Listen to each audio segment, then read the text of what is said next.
तो दोस्तों science academy point के एक और नए वीडियो में आपका स्वागत है। दोस्तों जैसा कि आपको पता है कि हम लोग पढ़ रहे थे क्लास 10 का फिजिक्स का चैप्टर फर्स्ट, बायोलॉजी का चैप्टर फर्स्ट को फिनिश कर दिया हमने। ये फिजिक्स का चैप्टर फर्स्ट प्रकाश का परावर्तन है। दोस्तों सेटअप तो आपको अच्छा नहीं दिख रहा होगा, हमको उम्मीद है कि आप इस पर टिके रहिएगा और हमको पूरा विश्वास है कि आपको बेस्ट कंटेंट आपको इसके माध्यम से प्रोवाइड करा सकते हैं। सेटअप कमजोर है तो क्या आप अंत तक वन कर देखिए कि कैसा आपको वीडियो लग रहा है, फीडबैक दीजिएगा, तब कुछ हम इम्प्रूव करके आपको और बेस्ट कंटेंट देने का वादा करते हैं। ठीक है, तो आइए फिलहाल आज की इस टॉपिक को कवर करते हैं। वीडियो है पार्ट 1 वीडियो में हमने आपको बताया था प्रकाश से संबंधित कुछ इन्फॉर्मेशन के बारे में, तो इसमें प्रकाश के स्रोत बताया था, प्रकाश के प्रकीर्णन के बारे में बताया था और इसके 3 प्रकार के किरणपुंज थे, अपसारी, अभिसारी और समांतर, ये सभी चीज़ें बता दिया था। दोस्तों हमको लगता है कि सेटअप कमजोर है, इसलिए आप वीडियो छोड़कर मत भागिएगा। ठीक है, आइए यहाँ शुरू करते हैं आज की इस वीडियो को। तो आज की इस वीडियो में हम जानेंगे प्रकाश के परावर्तन के बारे में। दोस्तों प्रकाश के परावर्तन की बात करें तो प्रकाश का किसी सतह से टकराकर लौट जाना प्रकाश का परावर्तन कहलाता है। तो सतह, जाहिर सी बात है कि अगर प्रकाश का परावर्तन कराना है तो सतह कैसा होना चाहिए, तो चिकन होना चाहिए। ठीक है, यानी पॉलिशदार होना चाहिए। ठीक है, तभी तो प्रकाश लौट सकता है। अन्यथा अगर प्रकाश का जो सतह सरफेस होगा जिस पर टकराना है वो अगर चिकना नहीं हो तो वो ऑब्जर्व कर लेता है प्रकाश को। ठीक है, या जिस इधर से प्रकाश को डाल रहे तो वो बाहर निकल सकता है। तो इस कंडीशन में वो परावर्तन नहीं, वो अपवर्तन का मामला हो जाता है। ठीक है, तो ये पॉलिशदार होना चाहिए, चिकन, है ना। हमने यहाँ पे लिखा है कि प्रकाश के किसी वस्तु से टकराकर लौटने को प्रकाश का परावर्तन कहते हैं। परंतु इस बीच में ना कुछ प्रकाश की जो किरणें होती है वो कुछ नियम को फॉलो करती हुई ये काम करती है, यानी परावर्तन। तो कौन से नियम को फॉलो करती हुई प्रकाश का परावर्तन होता है, वो सभी चीज़ें इसमें हम डिटेल्स में पढ़ेंगे। ठीक है, तो देखिए शुरू करते हैं।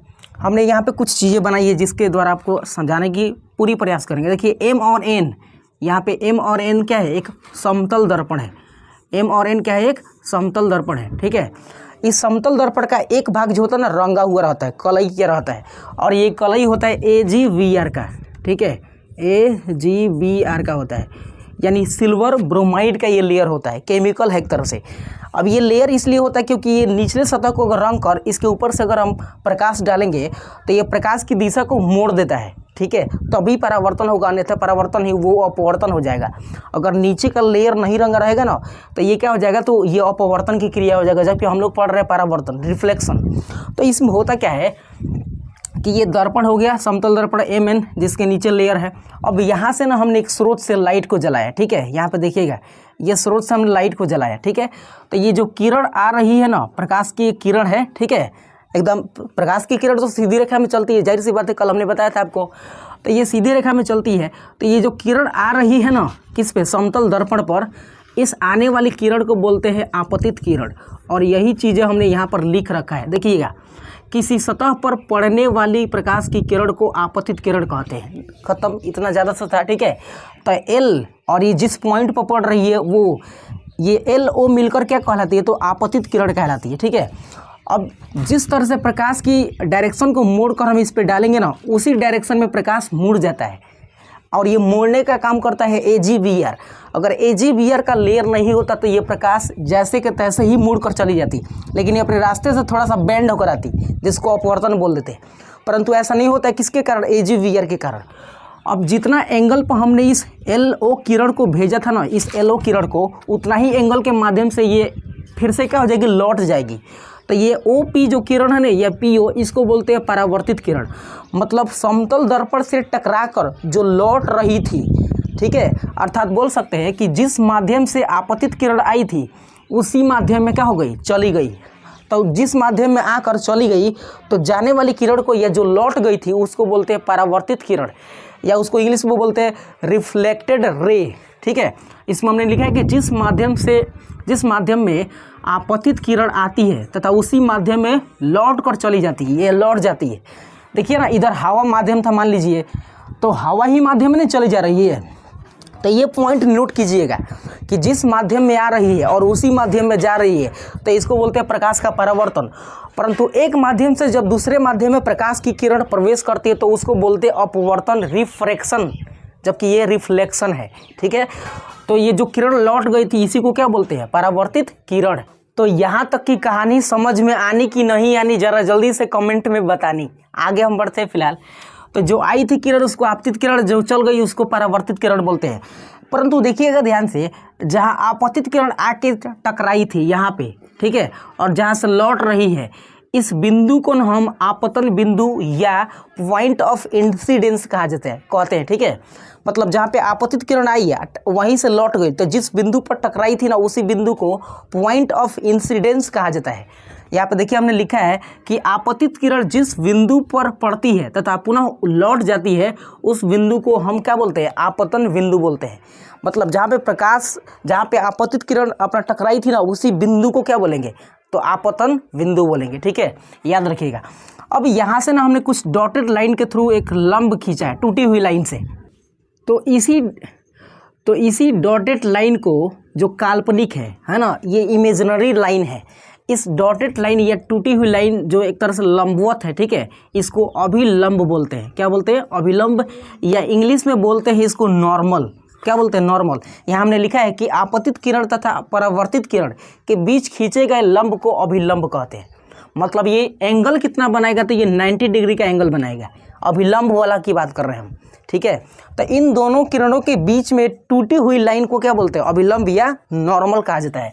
आगे देखिएगा, इसके बाद कुछ और भी टर्म्स है। अब ध्यान से देखिएगा, यहाँ पे देखिए अभिलंब, ये टूटी हुई लाइन और प्लस ये येलो लाइन, इसके बीच में ना कुछ एंगल्स बन रहे हैं। क्या बन रहा है, एंगल यहाँ पे, ठीक है। इस एंगल को बोलते हैं आपतन कोण या आपतन एंगल या इंसिडेंट्स ऑफ एंगल बोलते हैं, ठीक है। यहाँ पे देखिएगा आपतन कोण के बारे में हमने लिखा है एंगल ऑफ इंसिडेंस की आपतित किरण आपतन बिंदु तथा अभिलंब के बीच बने कोण को क्या कहते हैं, आपतन कोण। और आपतन कोण को हम आई से सूचित करते हैं, किससे, आई से। तो यहाँ पे हम कोण आई लिख सकते हैं, क्या लिख सकते हैं, इसका मतलब कि LOA इसके बीच में जो कोण बना है इसको बोलते हैं आपतन कोण, ठीक है। तो आपतन कोण किससे किससे मिलकर बना है, तो ध्यान से देखिएगा, आपतित किरण, ठीक है, आपतन बिंदु और अभिलंब के बीच बना है, ठीक है, समझ रहे ना। उस तरह से इसको आपतित किरण बोल रहे हैं, तो आपतित किरण का संकेत आई होता है, तो इसके बीच में जो कोण बनेगा उसको आपतन कोण कहेंगे, जिसका संकेत क्या होता है, तो आई होता है, ठीक है ना। अब यहाँ पे एक और चीज़ देखिएगा कि ये परावर्तित किरण हो गई PO और यहाँ से AO, समझ रहे हैं। तो ये दोनों के बीच में, इन दोनों के बीच में, यानी परावर्तित किरण और परावर्तित किरण और अभिलंब के बीच में यहाँ पर भी तो कुछ कोण बन रहा है, तो इस कोण को हम बोलते हैं परावर्तन कोण, एंगल ऑफ रिफ्लेक्टेड। यानी परावर्तित किरण आपतन बिंदु तथा अभिलंब के बीच जो कोण बना है उस कोण को परावर्तन कोण कहते हैं। तो यही तो कोण परावर्तन है। तो परावर्तन कोण को किससे सूचित करते हैं, तो कोण R से सूचित करते हैं, ठीक है। R माने रिफ्लेक्शन, ठीक है, रिफ्लेक्टेड, जो परावर्तित हो गई थी। यानी आपतित किरण से आपतन कोण बना है और परावर्तित किरण से परावर्तन कोण बना है, इसमें कोई ज़्यादा झंझट नहीं है। अब आगे की और बात करें कुछ और भी टर्म्स की, ठीक है। तो ध्यान से सुनिएगा, ये तीनों रेखाएं जो है ना, तीनों जितना भी चाहे अभिलंब हो या परावर्तित किरण या आपतन कोण आपतित किरण हो, ये तीनों एक ही बिंदु में स्थित है, ठीक है। इसका मतलब हम बोल सकते हैं कि अगर यहाँ से ये प्रकाश आ रही थी इधर से, अब जितना एंगल पर ये आ रही थी, अर्थात आपतन कोण जितना बन रहा होगा उतना ही कोण परावर्तन कोण भी बनेगा। मतलब अगर आपतन कोण का मान घटाए बढ़ाए ना, तो ये भी मान घटेगा बढ़ेगा। तो यूँ समझ सकते हैं कि अगर मान लीजिए 50 डिग्री का एंगल बना हो, क्या चीज़, आपतन कोण, तब परावर्तन कोण भी कितना होगा, 50 डिग्री, समझ रहे हैं, क्योंकि ये दोनों बराबर होगा। और प्रकाश का रिफ्लेक्शन ऐसे होगा तो ये कम बेस होगा, जितना ये ज़्यादा होगा उतना ये वो ज़्यादा होगा, ठीक है, याद रखिएगा। तो ये इसका मतलब कि अगर आपतन कोण आई 50 डिग्री तो ये भी कितना डिग्री होगा, 50 डिग्री, है ना, ये याद रखिएगा। तभी तो प्रकाश के परावर्तन का नियम फॉलो होगा। तो आइए अब देखते हैं कि प्रकाश के परावर्तन क्या होते हैं, किस तरह से ये होते हैं। देखिए, प्रकाश का परावर्तन कहता है कि जब किसी समतल सतह पर प्रकाश को भेजते हैं तो वो तो किरण आपतित किरण कहलाएगी, और लौटेगी तो परावर्तित किरण, और उस पर खींचा गया अभिलंब, ये तीनों एक ही बिंदु में होते हैं। ये नियम होता है उसका। लेकिन ये दो प्रकार का नियम, दो नियम है इसका। प्रकाश के परावर्तन के कितने नियम, दो।